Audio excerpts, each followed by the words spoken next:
First thing I want to say, this is not a presentation. These are words that are being evoked by you. This is my fourth time being here. I can't stay away. And we live in an incredible time. And if we are awake, and it's all about awakening, we are called to play a significant role in helping to heal our world, our restorative justice. Here's an introduction to restorative justice and its contrast. David Wymore, state of Colorado, in charge of capital defense. When a prosecutor is thinking of going for the death penalty, he meets David Wymore.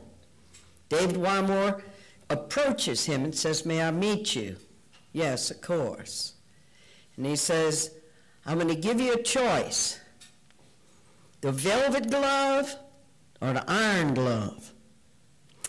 Velvet glove is if you don't try to kill my client. You take death off the table. You protect society, but you don't use death to do it. If you try to kill my client, you're going to get the iron glove, which is I am going to resist you at every step. I'm going to resist you with pretrial motions. I'm going to monitor everything you do, and if you lie and you hide evidence, I'm going to expose you and I'm going to put it out there." And so he goes to the prosecutor to give them a choice, because he's fighting, he's struggling for life, that you don't have to go for death.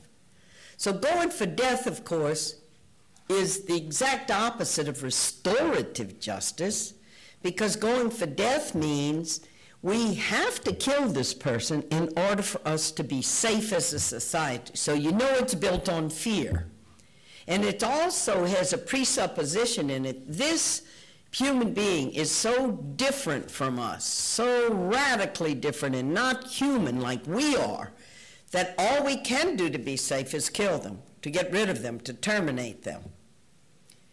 Restorative justice means the fabric of our society and its relationships has been torn by acts of violence or brutality or crime or stealing or rape and so we have a torn fabric, and what are we going to do about it? The journey that I've been on and am on is coming to face with this every day. And the book I'm writing now is called River of Fire, and it's the spiritual journey that led me to death row, and it's about awakening, about starting out like as a kid, starting out in privilege, not knowing I was privileged, starting out with a wonderful mom and dad that loved us, starting out as a Catholic, very Catholic, joining the convent, becoming a nun at an early age, to be holy and to be a saint. It was so laden with ego, even to be a saint. I mean, I'm going to be a saint. I mean, the way I opened the book,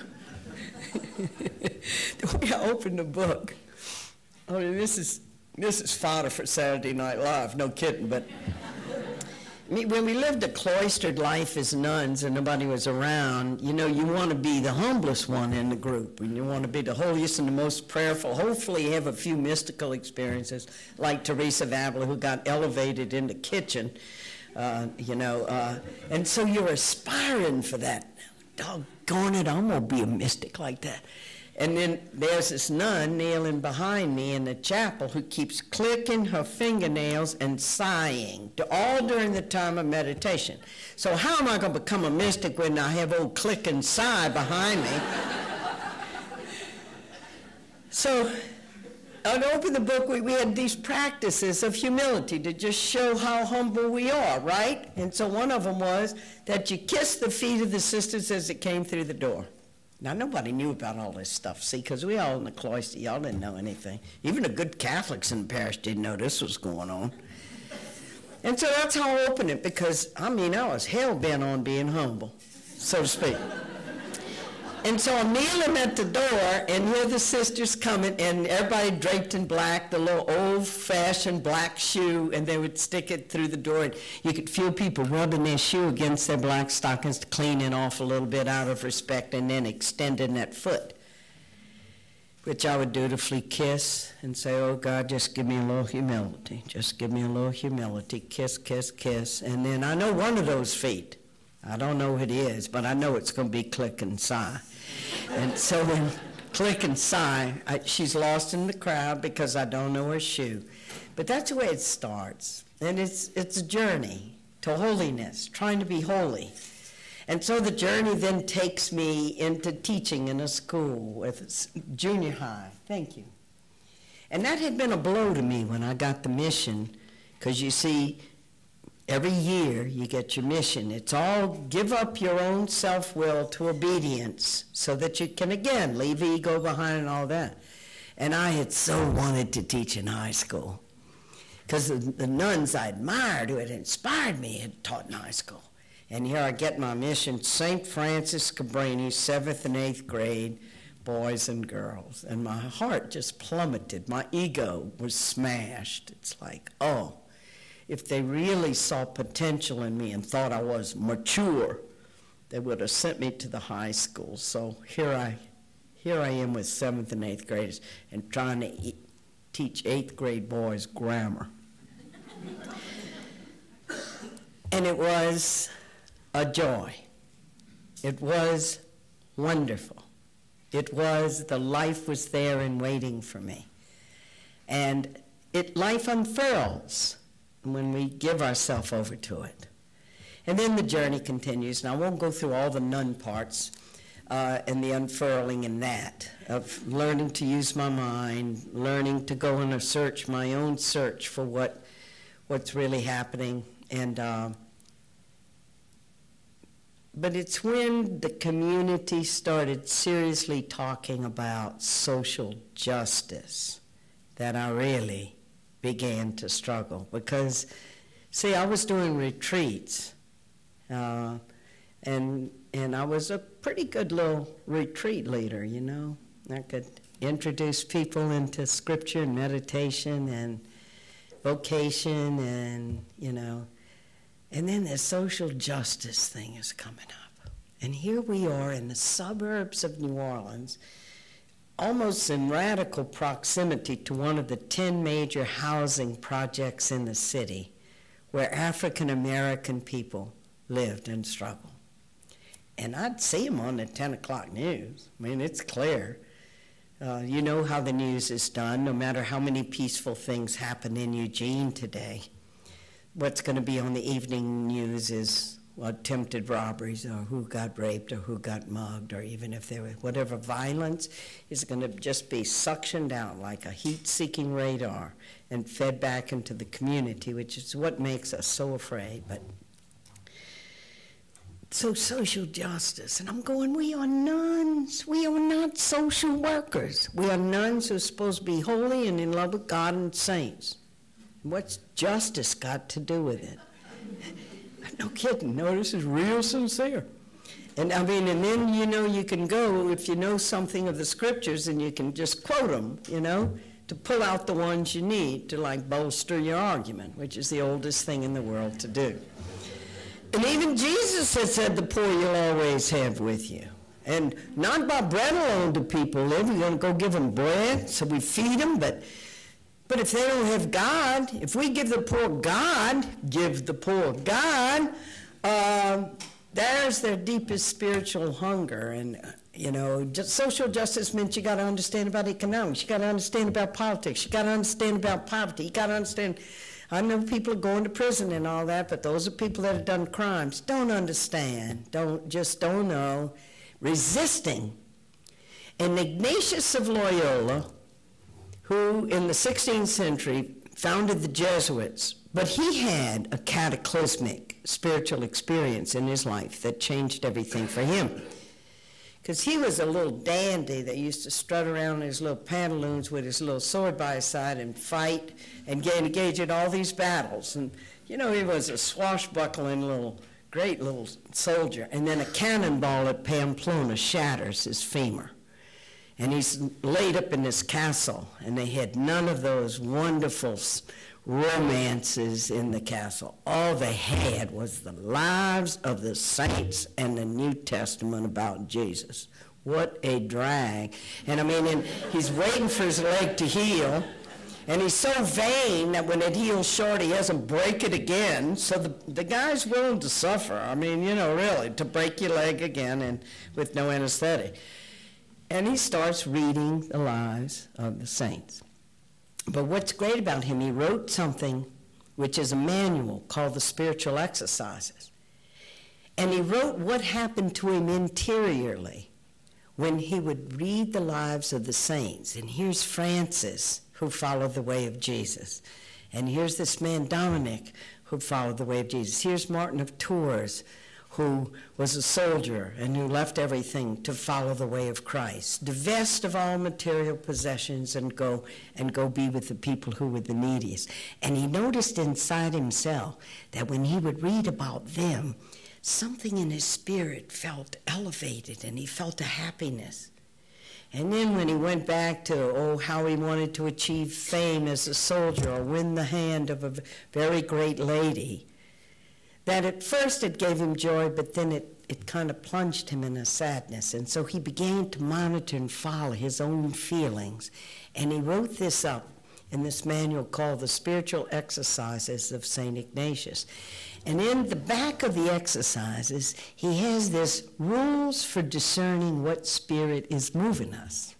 Because we are all moved by different spirits. And if it's one of achieving fame or being holy, or money, or want to write a great book, the best-selling American novel ever, or whatever. And some of the clues he gives are that when we are moving on the path where we are meant to be, that we may get tired in the doing of it, but there is basically peace in it and joy, and he doesn't use the word energy, but I use the word energy. The energy comes up to meet us when we're doing what we're supposed to be doing. But when we're being called to get out of a groove and to go into something where more will be asked of us, there is often resistance in us to that. Because we sense it's going to be a big change and we don't know if we're ready for it. It's the unknown. We don't know what it's going to entail. And now that I look back on that resistance in me to social justice, and what it was going to mean in my Christian life, in my, just being a woman who was going to try to live the gospel of Jesus in the world, I recognized that resistance was really trying to hang on because everything was going to be shattered and thrown into a new constellation or a new kaleidoscope when the breakthrough came. And that's just what happened. I heard a talk, just like a million other talks. Nuns go to a lot of talks. We do a lot of conferences. And I wasn't anxious to go to this one because we were all shipped on buses. The social justice nun was going to talk to us for 3 days. 3 whole blooming days. And we stuck over there at Terre Haute, where we in these buildings, you couldn't even get out for a pizza. You had no escape, you captive. And I remember thinking to myself, well, with the grace of God, I can come through unscathed. We are meant to be spiritual leaders, and if the poor have gotten all those things. And the second day, Paul, St. Paul, Saul who became Paul, talks about it as being thrown off a horse. But also in that story is that he went to the Arabian desert for 3 years after that experience to pore over the scriptures, which he had learned as a Pharisee, like, why did I not see this coming? How had I interpreted the holy scriptures given to us so that I was so blinded by the first Christians and followers of Jesus that I persecuted them? And what happened with me was, it was the way Maria Augusta Neal talked about Jesus. I mean, that's what threw me, because So here she's going to talk about Jesus. What is she going to tell me about Jesus, you know? And the line, that was the thing. Jesus preached good news to the poor. And see, I thought I knew what was coming next. This very individualistic kind of thing of every hair of your head is numbered, and you know, that you can go in your heart and talk intimately and directly to God, whom you can call Abba or like Daddy, that close. And all that's true. But what she said was integral to the good news Jesus preached to poor people was that they would be poor no longer.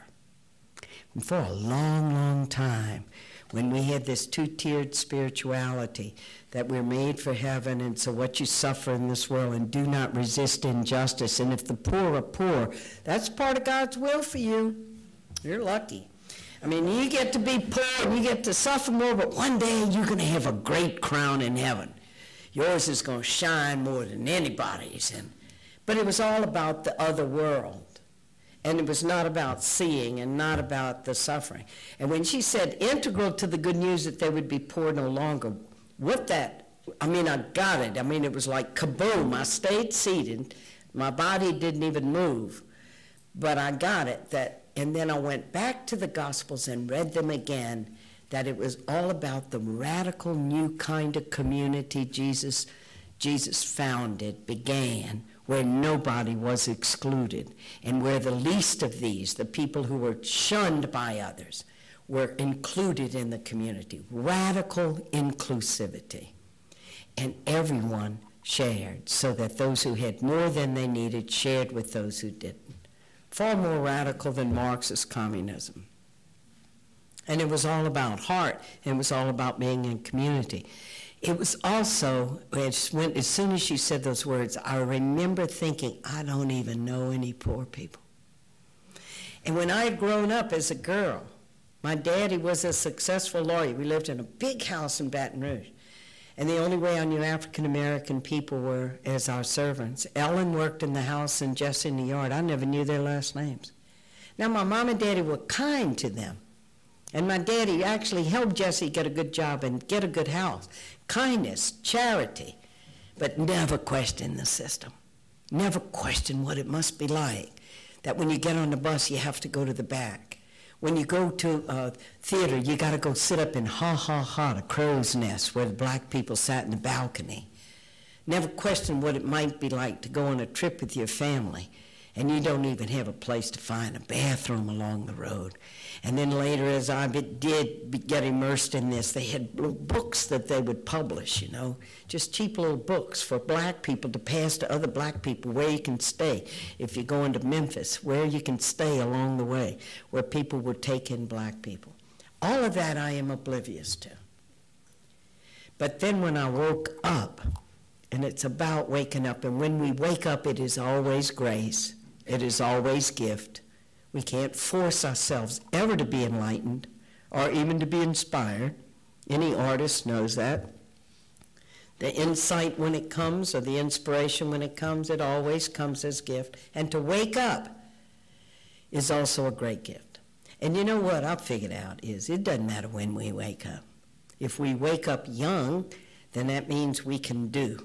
We can spend the rest of our life living out of that waking up, so that we immediately begin to make it practical in our lives. If you wake up older, the important thing is just start acting whenever you wake up, to start embodying it. And so I moved in the St. Thomas Housing Projects in New Orleans and lived among African-American people, and I became their servant for change. I learned from them. They became my teachers, and they taught me about the other America. The young men taught me what it was like to be young and black in the city of New Orleans, and how the police treated them. I didn't know there was, you know, you hear that, oh yeah, there's a thing called police brutality. I wouldn't have been afraid if my car had broken down on a highway in the middle of the night, 2 o'clock, and here comes a state trooper pulling behind me. I'd say, great, help's on the way. And I mean, we had a community meeting with the young black men. This was not a fluky thing where it just happened to one or two, but telling experiences of what had happened with the police. And it's not to say all policemen are this way, but when I did research on dead men walking, I found out that there were more complaints to the Justice Department from what had happened with the police in New Orleans, Louisiana, than any other city in the nation. And I lived in New Orleans.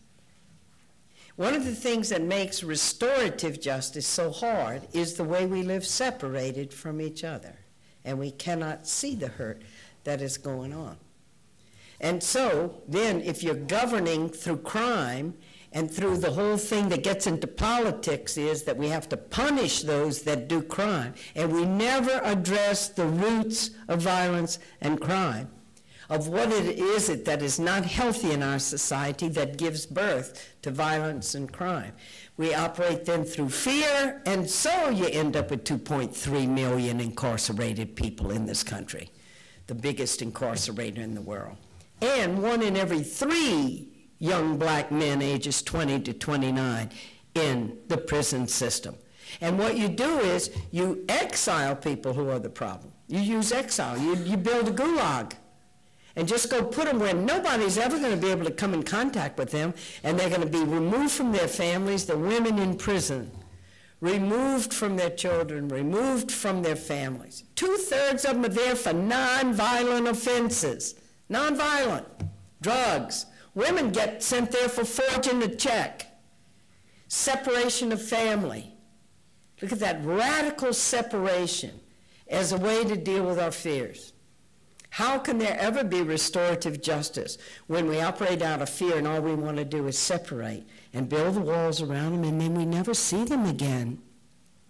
In Louisiana, every time our legislature meets, I put my head in my hands because I know what they're going to do.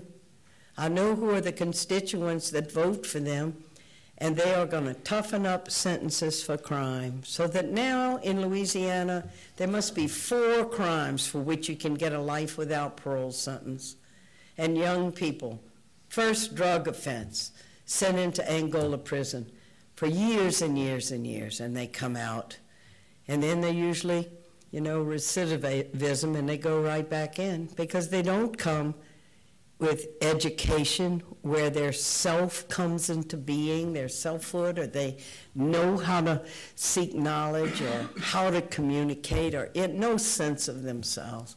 I've been so touched today by just in these days of meeting with the students here in Oregon. At your university.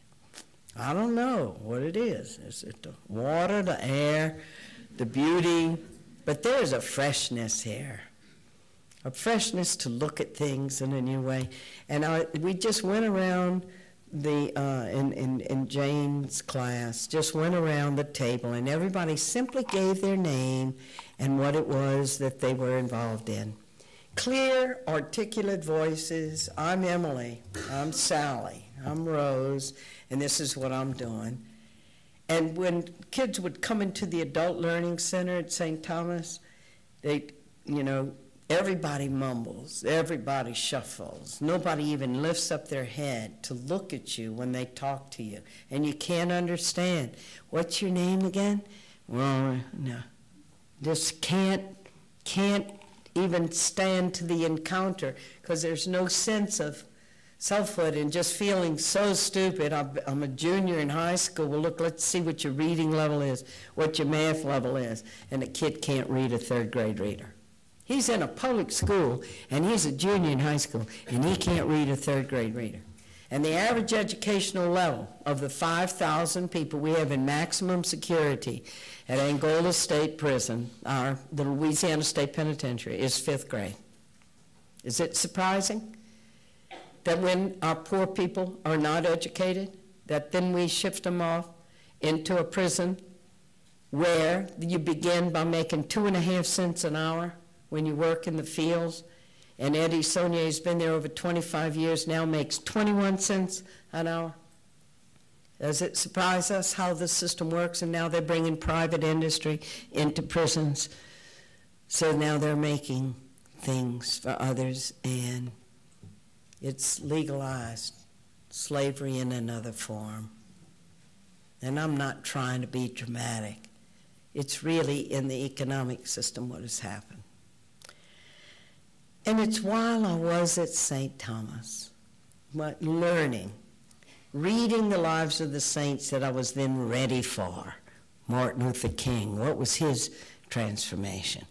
Gandhi, what was his? Dorothy Day, Catholic Workhouse, what was hers? What's happening to me?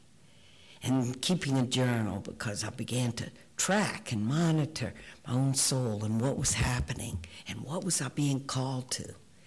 And as soon as I became conscious of something, to act on it, immediately to act, to start practicing acting for justice. And the first public engagement I ever participated in was the tenants in the St. Thomas Housing Project who could not get maintenance to come and fix whatever needed fixing in their homes. And Miss Eva lived in her apartment, and she had had water leaking on her bathroom floor for 3 years, and nobody would come and fix it. And then I also began to see how the legal community, the lawyers, were coming in to meet with the people and say, first you got to know your rights. Tenants have rights too. What are the landlord's rights? What are the public housing authority rights that they have? But they have a responsibility, and what are your rights? And so what can you do to resist this injustice in your life? And to believe in yourself enough to know that you have a dignity, and what is being done to you and your children and your family is unjust, and so to resist the injustice. And so I'm learning from everybody. And then in that situation was when the invitation came to me. One day I met Chava Colin on the street, coming out of Prison Coalition office. It was one more invitation. I was getting invitations, and what shall I respond to? But my soul was very fluid and ready to act. You know, I'm not going to do a whole, well, I'll think about this, and maybe I should, maybe I shouldn't, what are the pros and cons? If something seemed right, do it, and then evaluate it afterward. And so he asked me, hey, Sister Helen, you want to be a pen pal, somebody on death row? And I thought, yeah, sure, I could write letters. I didn't know they were going to kill this person. We hadn't had an execution in Louisiana in over 20 years. I thought I was going to write letters, and I was an English major, so I thought, I could write some good letters. I never dreamed. You don't know. And I wrote the man a letter. And you know the problem, huh? He wrote back, and there was an encounter through letters.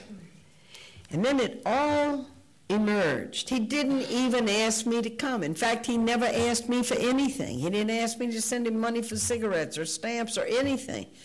But it emerged from his letters that he had no one to visit him because his mother was mentally unstable. She had walked onto death row one time and almost had a nervous breakdown. And he had written her a letter and said, Mama, don't come. Don't come, Mama. You just pray for me, Mama, and just write to me sometime. And so he was like respecting his mama and giving her permission not to come. And I realized he has no one to come visit him. And so I'm meditating with the scriptures in the Gospel of Matthew, a very famous part of the Gospel of Matthew, where Jesus identifies himself not with the meditation you do or the feet you kiss or whatever, but I was hungry and you gave me to eat. I was in prison and you came to me, and I was meditating on those words, and I came to the words, I was in prison, and you came to me, and I got it. It was clear, clear, clear. If there was going to be a visit, he sure wasn't going to commute to come see me. I wrote him a note, very simple, I will come and see you sometime. I'm not changing anything. I'm staying in my ministry with the people, trying to help people get jobs, being at the Adult Learning Center. I'm not changing everything. I just do an in-run every now and then, go see this guy at this prison. And that's the story in Dead Man Walking and the unfolding that happened and that encounter at the first visit. Because by the time I got to the prison, now he's been writing me nice letters. It's been a nice little exchange. And he'd say, Jesus loves you, Sister Helen, and so do I. And he'd draw little cartoon figures on his envelopes, like they call it envelope art in the prison, because they don't give you art paper, okay? But then as I'm going into the prison, I had never in my life been in a place like this, because they had a big green sign in the visiting room. Anyone who steps onto prison property subjects themselves to this body search, dog sniffing, body captivity. I stopped reading the sign.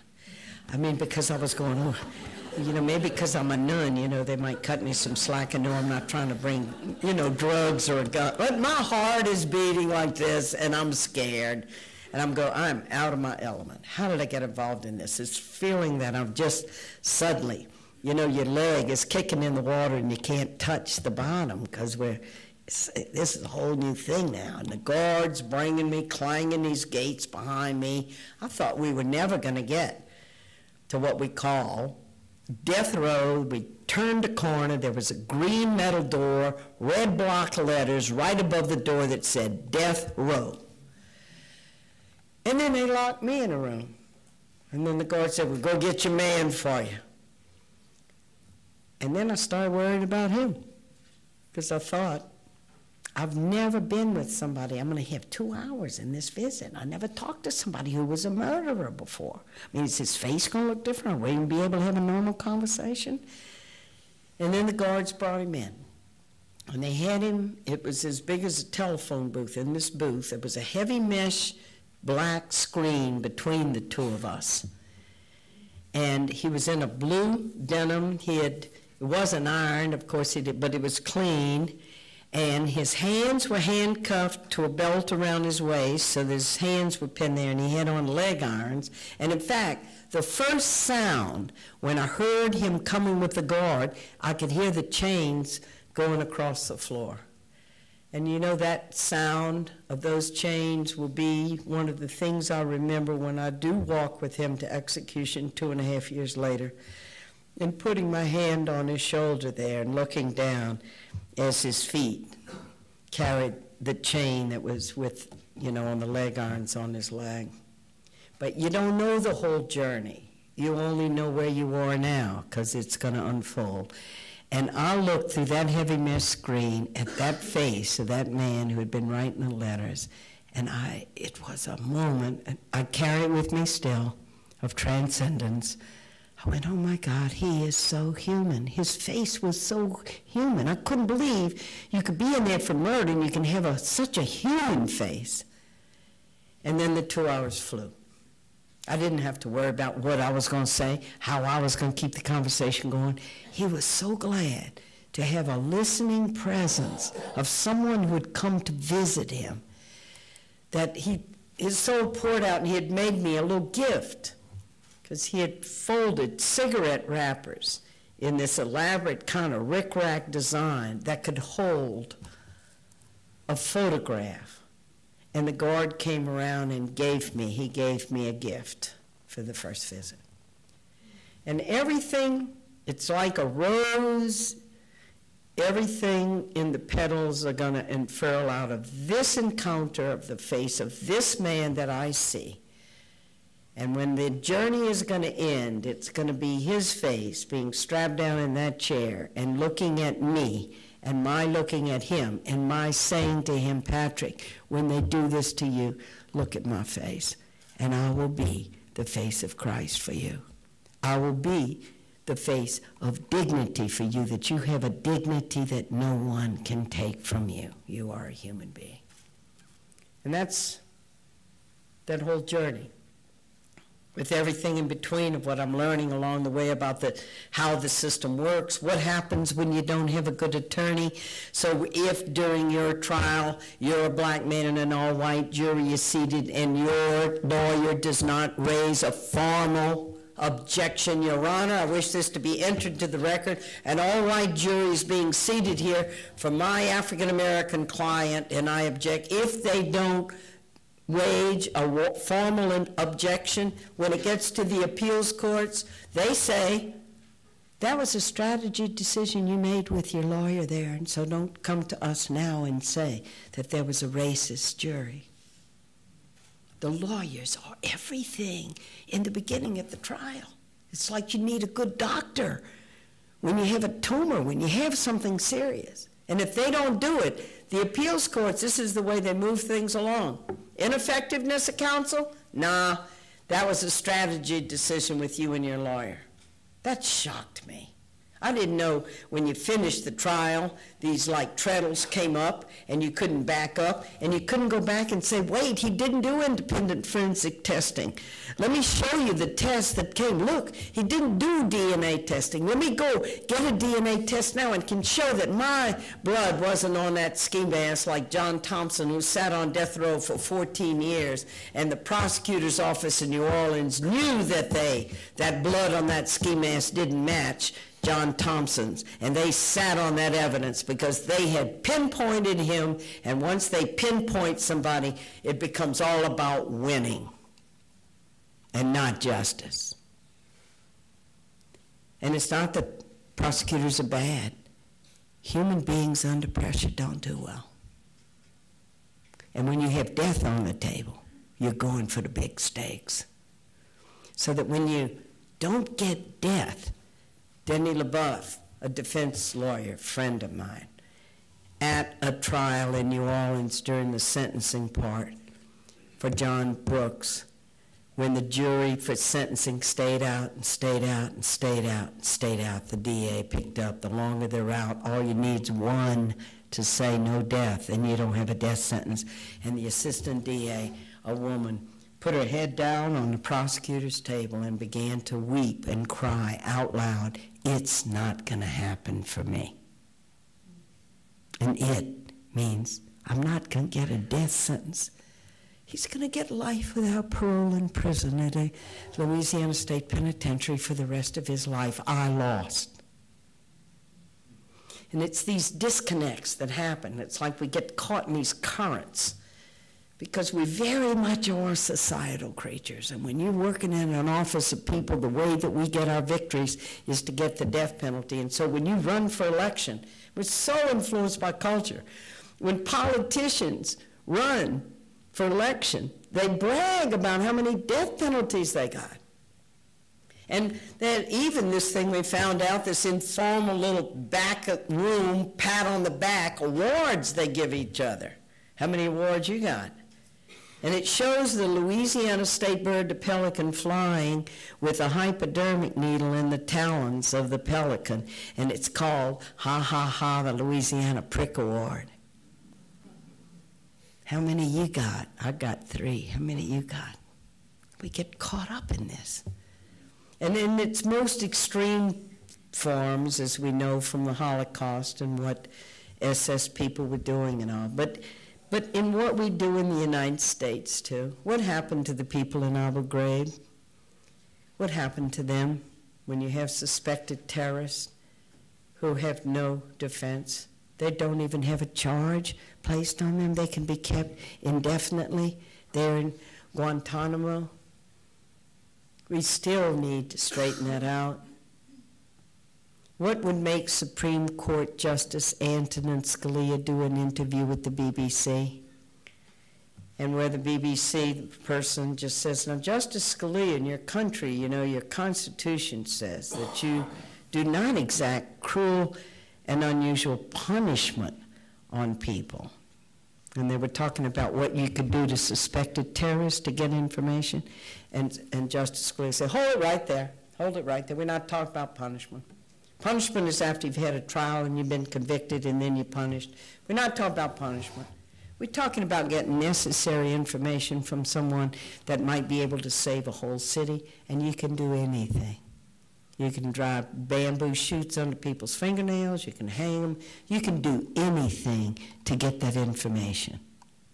And so what has happened to human rights? Is there a connection between the death penalty and the way the court looks at who can be executed in this country? Is there a connection between the tilling of the soil and the practice of the death penalty and leading right into the torture of Abu Ghraib and Guantanamo? Because once you posit that people are not human the way we are, and they are a danger to us, so much so that we can even kill them, well, torture is not as bad as killing. Can't we do a little torture? But not call it that. And look what happens with the legalisms. Just like Justice Scalia makes a distinction between, it's not punishment, they have been convicted. This is when you can get that information, that all-important information to save us, and you can do anything to that human being. And look what happened with Alberto Gonzales and the torture memos that came out. George Bush, who was the governor in Texas and presided over 152 executions, including the woman Carla Faye Tucker, who had changed her entire life and said if Governor Bush would commute her sentence, she would spend the rest of her days in prison ministering to her fellow prisoners, and everyone who had met Carla Faye Tucker on death row in Texas, including the warden, knew she had changed her life. And she says, if the governor commutes my sentence, that is what I'll spend my life doing. And of course he did not. And after she was executed, made a statement. I prayed for Carla Faye Tucker. God bless Carla Faye Tucker. And God bless the victim's family. That's the closest I ever came. I was on Larry King Live. He had me in a TV station to respond, and he zoomed in on me right after George Bush said that. I never prayed for self-control so much in my life. I mean, I wanted to tear into him and call him every name in the book, and I went, Holy Spirit, please help me here. I mean, I was actively, fervently praying. And the words that came were, isn't it interesting when the name of God gets invoked here? And here is Governor Bush, who held the life of this woman in her hands because as governor he could have commuted her sentence. And he just had her killed, and now he's asking God to bless her. He didn't bless her. He let her be killed. And afterwards, I breathed a sigh of relief that I had not cursed on worldwide television. Because it angers you so.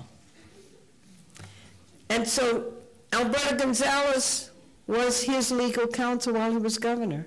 And every day of an execution, and they claimed, oh, we had a thorough review of each of these cases. And so then you see a good inquiring journalist got these memos through Freedom of Information in this. On the morning of an execution, Alberto Gonzales, the legal counsel, would meet with Governor Bush, and then there it was, execution or not, check, check, check, check, check, check, check, check, no exceptions, 152 times, 15-minute meetings. And we're thoroughly looking at this case. That prepares the way. So then Alberto Gonzales, and look, when George W. Bush gets to be president, and what does he do with torture? What do they do with the Geneva Conventions? The Geneva Conventions are quaint. You change the words. The Geneva Conventions are quaint. These are not prisoners of war. These are suspected terrorists. These are enemy combatants. So we can do anything. And we lose our footing. We lose our sense of human rights. And the law and legalisms are right in there to make it happen. When you look at the whole Nuremberg laws, that happened so that Jewish people could not raise a flag. Jewish people could not be hired as professionals. You're preparing the way in the dehumanization of people, so later when you say, hey, we can ship them out and we can kill them all, it records that some of the German people standing in the street were spitting on the Jews because the laws had already prepared them. They're not human the way we are. They are threats to us, and so we're going to ship them out of here. They didn't know what was happening on the other end, maybe, but it wouldn't have been a surprise. And that happens to us because we're all a part of a society, and we get images of each other. And what I love about this place, this Oregon, University of Oregon, and the philosophy department, and the ethics, and what the students are doing, and inside out of going into the prison and studying together Dostoevsky and Don Quixote, where you have others meeting each other. I'm a student. I'm Michael. I'm Sally. let's talk about this passage in Dostoevsky. Let's talk about it together as two human beings. And it drops away. Who's the prisoner?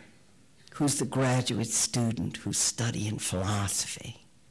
It drops away because you have the encounter between human beings. If we ever will have restorative justice in this country, it's because we will build 1 million networks and 1 million webs where direct encounters can happen between people. And you are modeling that at this university. It's a very refreshing place to come because I get into all different kinds of circles of dialogue. And I just want to say that what goes on here is very, very special. When I meet the man on death row and then the journey and you know where it takes, there's another side, of course, to this story. There's more than just a man sitting there on death row and his brother who got a life sentence at Angola. What did they do? What's the crime? And you know, I had a wonderful editor, Jason Epstein, when I wrote Dead Man Walking for Random House. And he told me.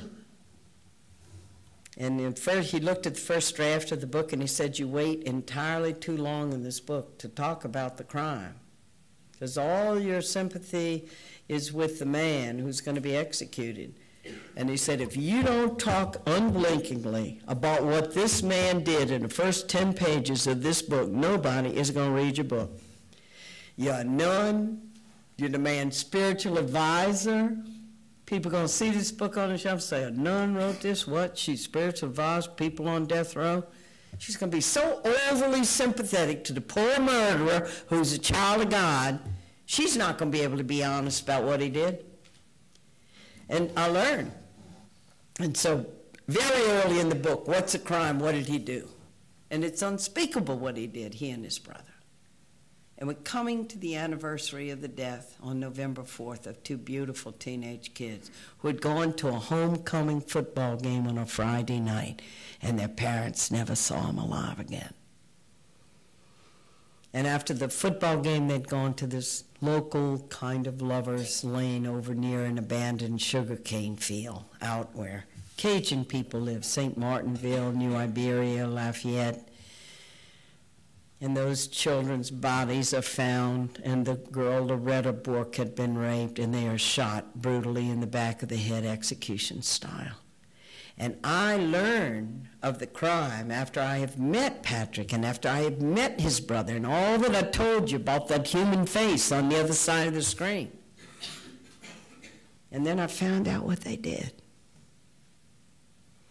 And I remember seeing the picture of the kids in the newspaper. The family had sent their prom photo because they were together. David LeBlanc, 17 years old with this dark brown, luxuriant hair and his little tuxedo, and there with Loretta in her beautiful dress. And then the terrible headline in the big, bold, dark letters next to their smiling photo of a happy moment, teenagers found murdered.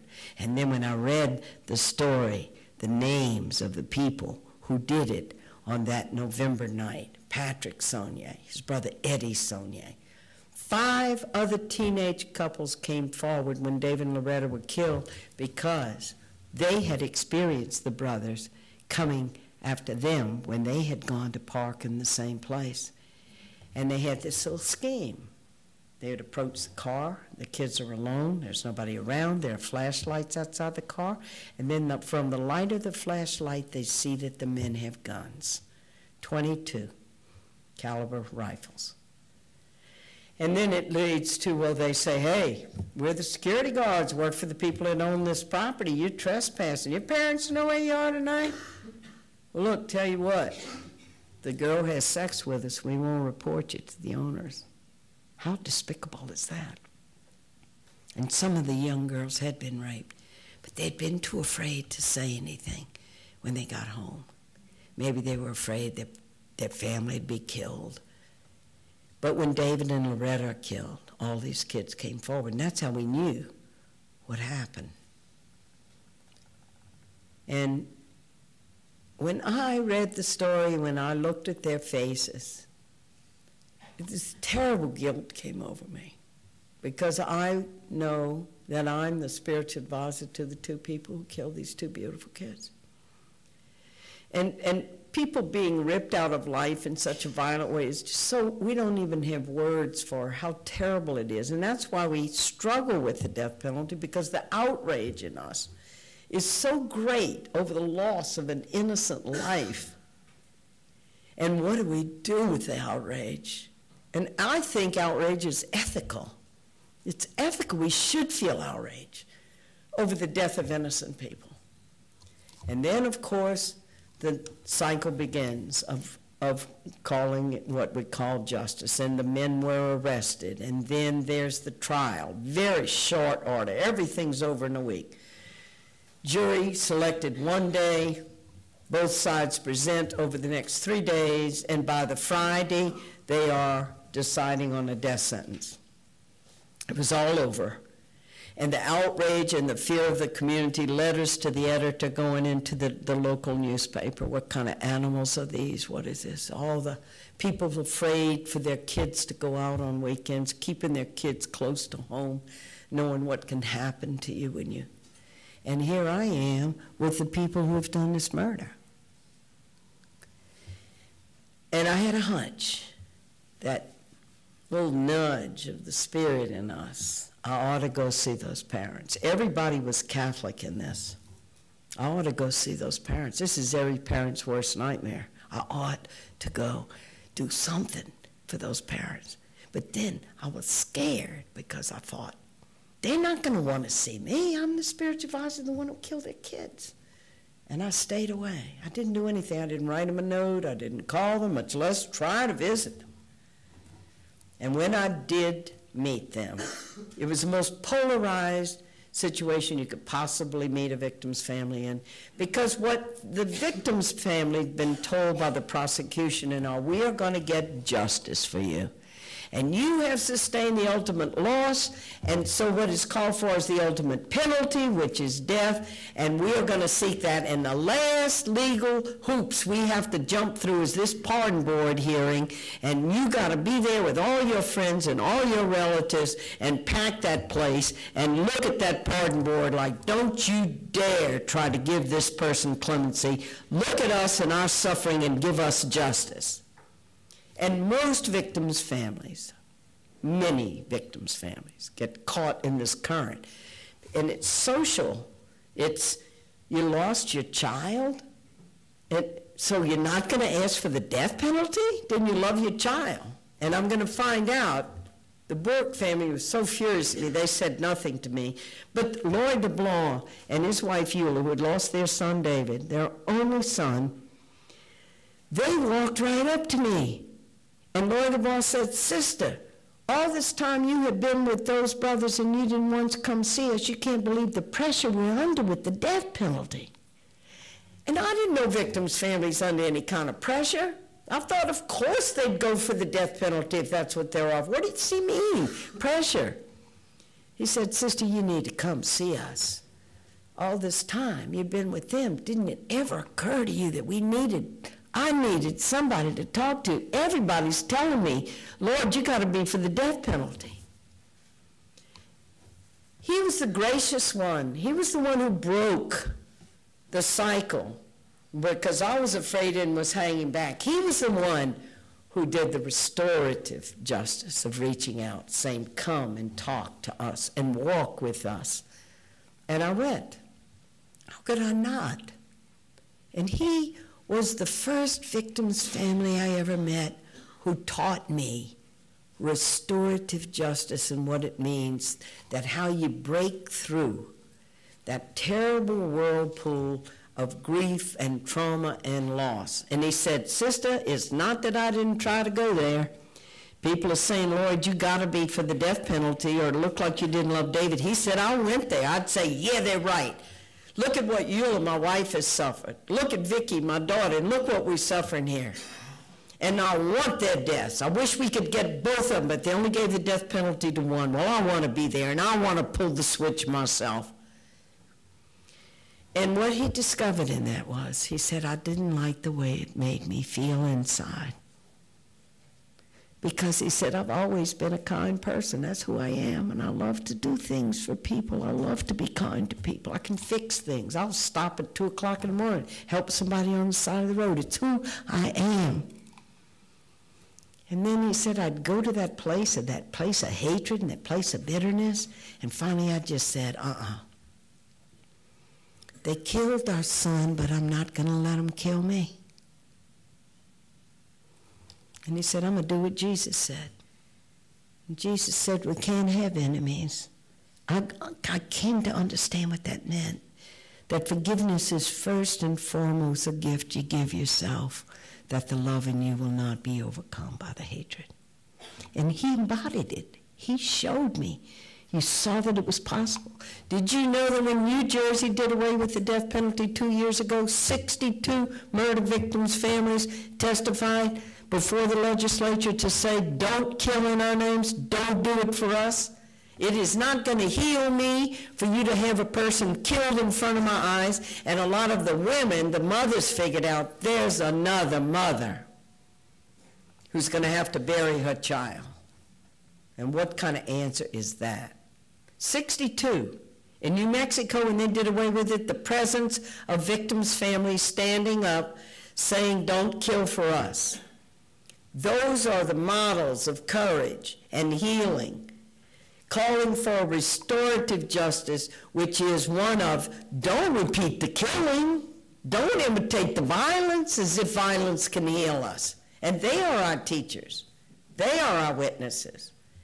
And part of the shift that is happening in this country, along with the number of mistakes we know we've made now, 139 who were lucky enough to have college students and innocence projects get them freed off of death row who were wrongly convicted.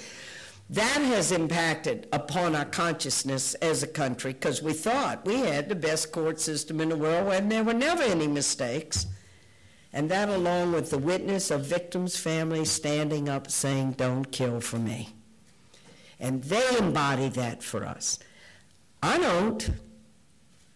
I'm just the storyteller in Dead Man Walking. The hero of that book is Lloyd LeBlanc, who lost his son and found his way that the love in him would not be overcome by the hate. And he shows us it's possible that you can do it. The victims' families I have met along the years here who are able to break out of the cycle were those that take the memory and love of their loved one and then put over the love into the community to help others.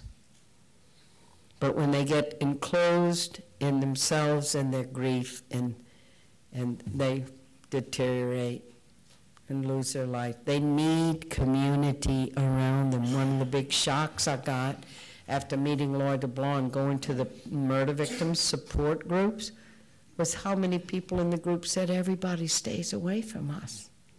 Because people don't know what to say to us. They say, well, I don't have a degree in grief counseling. We think we got to be such experts in this society. They need people by their side. They need people to hold their hand when they break apart and when they cry and when they lose their jobs because they can't stay focused or their marriage breaks apart. 70% of people who lose their children, they get divorced. You have different ways of grieving. Whatever fault lines are in the marriage break apart under the pressure of this. One wants to keep the child's clothes in the closet like a memorial and a shrine forever, and the other's saying, honey, we got to move on, we got other kids, and they break apart. The siblings, if they've had a sibling killed, what happens to them? One young girl said to me, I lost my sister, she was killed, and then I lost my parents. Because all they could think about was her, that it was her birthday, or this is the anniversary of her death. And my birthday came and went, and they barely even remembered me. The tidal wave, the current is so great in this kind of grief and sorrow. And victims' families need the community around them, accompanying them, supporting them, making them the soup, calling them, visiting them, not leaving them alone. Can we reach out to both sides? Can we visit the prisons, and can we be there for victims' families? Who said we had to choose sides? Where did this polarity come from? That if you're against an execution, or if you're for an execution, then you're for the victim's family. And the victims' families that have become very vocal, like Murder Victims' Families for Human Rights, Murder Victims' Families for Reconciliation, have recognized the manipulation of them that has gone on by prosecutors who want them sitting in that courtroom, want them there in their grief sitting there, so they can say to the jury, ladies and gentlemen of the jury, look at that family, and they are never going to see their daughter graduate. They are never going to see their grandchildren. Do justice for that family. And what they're saying to them is, by giving death, you are going to help heal them. You are going to honor their dead loved one, and anything less than death is going to dishonor them. That is the opposite of what restoring justice in life means. True, there is a great divide.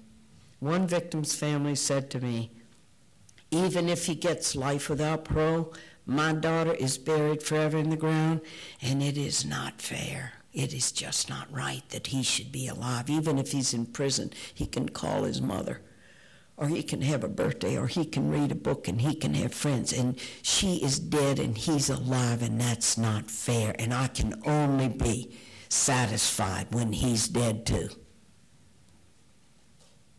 And those of us who haven't been thrown into the grief, it's like, how dare we say to them anything to them? And I don't. I just say, great is your pain, that you feel that that's all that can heal your pain. And all I do is I introduce them to other victims' families who have been going through this and who can accompany them. And then I'm with him, Patrick, when they kill him. They're on the other end of this.